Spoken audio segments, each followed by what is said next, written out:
know you had a question around cybersecurity as well. Tell me Yeah. about that one. Well, this is off the back of what I've been seeing in all these threads around the world. So I'm not sure where you're living and breathing, but this is kind of like my market research. I do some posts every now and then. I watch what people comment on and see where the conversation leads to, just to get some insights. Because what we've found in the last 18 months, when we launched and went to market with our product, speaking to tech guys is not the easiest thing to do. Getting feedback from tech guys is not easy. We've got MSPs using our platform that have signed up, used it, are they still using it, or evaluated it from 19 different countries. And we thought, great, from these 19 different countries, surely we'll get some really good insights. They're tech guys. They just want to get the tool. Does it solve a problem in their business? They do. We reached out to them, we've phoned them, we've communicated with, we've emailed them, we've sent them videos, we've tried everything. No, we're too busy. Like what you said originally, we don't have time. And so using these forums has been really interesting to go, well, can we spark some debate around these topics? And it's the themes that I'm seeing is cybersecurity, but not really cybersecurity in the sense of, do we need to be able to build a cyber team in our MSP and offer that cybersecurity to our customer? Because as you said, most MSPs are under 1 mil. They've probably got 10 techs or less, and that's about it. You can't afford to build a cyber team. I met with a vendor, a larger corporate in the city. They just hired 5 level 1 cyber guys. 5 level 1 cyber guys. Guess what the lowest wages they pay for a cyber guy these days? Level 1. Well, sounds like it'd be over 100 grand. 120K minimum for a level 1. And I said, what does level 1 do? Check alerts and spam and make sure the filters are working. I'm like, oh my God. Yeah, that's great. That's a level 1. I'm like, straight out of university, level 1. I'm like, wow. So MSP can't afford 120K plus and build, you probably need 3 to 5 of them. So that's what the topic is around building a cyber team inside your MSP, but it's reselling products and how do you make more revenue from offering these to your customer. That's where the topic of conversation goes towards is, what can I sell? What can I offer the customer? And how can I make more money? Yeah, look, Do you I have any think thoughts around that? yeah, I do. And it's interesting because let's be honest, I've been doing this for 21 years. That's always been a topic. Like, we've always had to focus on security. Like, come on, like, it's always been there. However, in saying that, there are vastly more breaches. There are, millions of more threats out there. You see it all the time. You see the vendors getting breached, etc. So we can't deny that the effort is being put in to cause havoc out there. So it is a topic of conversation. But, our responsibility as MSPs has never changed. Like, it should have always been around security. I think what's driven the dialogue is a lot of vendor. It is the fact that there's breaches.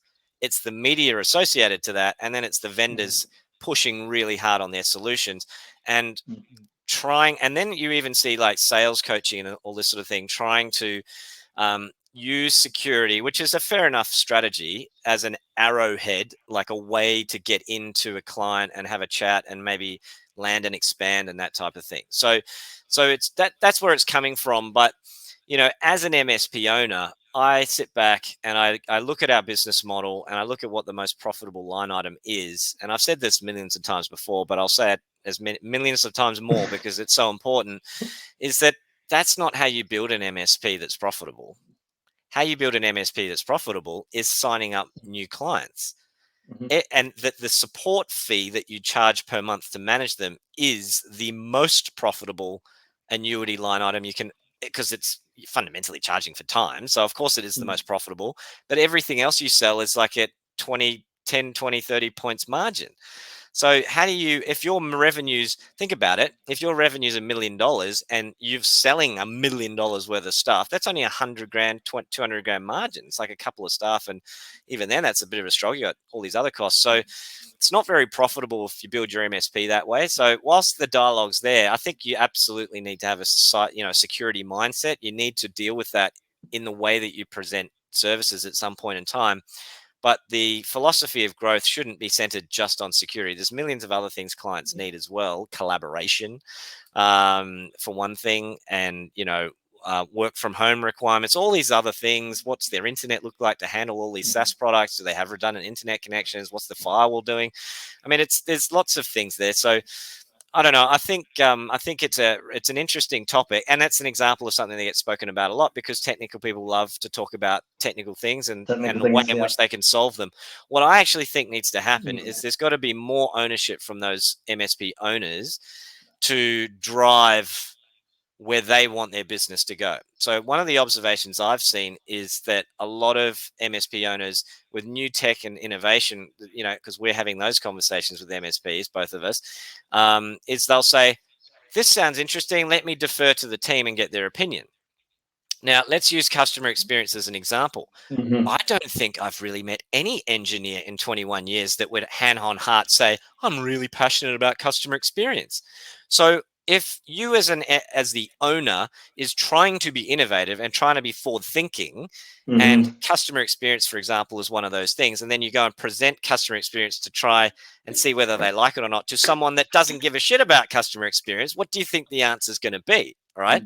So I do think there's got to I be absolutely love that. more That's epic. leadership. Yeah, like what? Of course they're going to say no. So it's pointless telling them, or you have to make my point. What I'm trying to make here is that CEOs, it's not a collaboration of leadership. It's a freaking semi-dictatorship. You're running a company. Make Mm-hmm. decisions and actually use your um, tact and diplomacy, your influencing skills to get people on the same page. I'm not denying you have to get everyone rowing in the same direction, but it's not that they make the decision and it's this team decision. Like, you're the leader, make a decision, then get everyone else on board. And I do see a Important. lot Yeah. of, and it's admirable. It's nice that they want to engage everybody in it, but that basically means you don't make a decision quickly. It's always too slow because you're trying to get everyone to say yes. And around innovation, around customer experience, Mm-hmm. as you said before, like engineers just would rather sit in the room and smash out stuff. And some of them love going and seeing clients, but it's not always the rule. So Mm. if you want to improve customer experience or put innovative tools in, I mean, how many times Yeah. do you say to an engineer, Mm-hmm. "Hey, can we do this?" It could be just anything, about anything, a server or whatever. And their first answer is no. No. And then 5 minutes later, they come back going, "I figured it out." And you're like, Yeah. then why did you say no in the first instance? So leadership of the CEO Yeah. to just drive the conversation and convince those around them to do stuff is, I just think it's so important. That's what's going to drive And the industry by the forward. way, that's text in all aspects. You would see this with your devs as well. Like this, the devs that have that mindset, you're like, cool, this is what we want to do. This is the prototype we want to build. It's not possible. You can't do it. You would never be able to achieve it. Then a day later, they built it. It's Yeah, like, yeah, like, seriously? yeah, Yeah, no, it's so we, fascinating. I absolutely get it. And that all goes like from a sales perspective all the way through to delivery and customer service, right? You always go and sell something like this is awesome. The customer really wants it. You take it back to your team. Like, cool, this is what we're going to deliver. And the first thing they go is, we can't deliver that. It's not possible to deliver that. And then they talk about the sell, they figure it out. And they go, oh yeah, we can deliver that. Oh yeah, it would be good for the customer. Oh my god. It's just, and this is why I guess why we're building our platform, probably similar to yourself now, is you can't change people's mindset and their personality. It's who they are. They're tech guys. They love tech and solving problems. So you need to be a bit more forceful. And we've found that the businesses that we've won, the MSPs that are using our software all around the world now, it's an ownership perspective. It's like the owner falls in love with it. They then pass it to their service delivery manager. Delivery manager falls in love with it because we're solving service delivery aspects here. Uh, and that's amazing and that's great. They're on board. But then getting the techs on board, they literally every single one has and I've not found a MSP that hasn't said this yet, is they don't have time. They're too busy. They don't have time. They can't use your software. Don't have time. Well, how about I save you hours a day using our AI? Don't have time. It's like it absolutely blows your mind. Yep. So definitely needs to be a leadership and an ownership there around how do we push forward. And I think you're right. You hit the nail on the head previously around electric AI. The there'll be a point in the coming years where this conversation we're having now will be reality. It would have sunk in. Shit, we're losing customers. They're moving away. They're going to electric AI or the innovative MSP down the road. We better change. And that's honestly that's just too late though. That's unfortunately too late.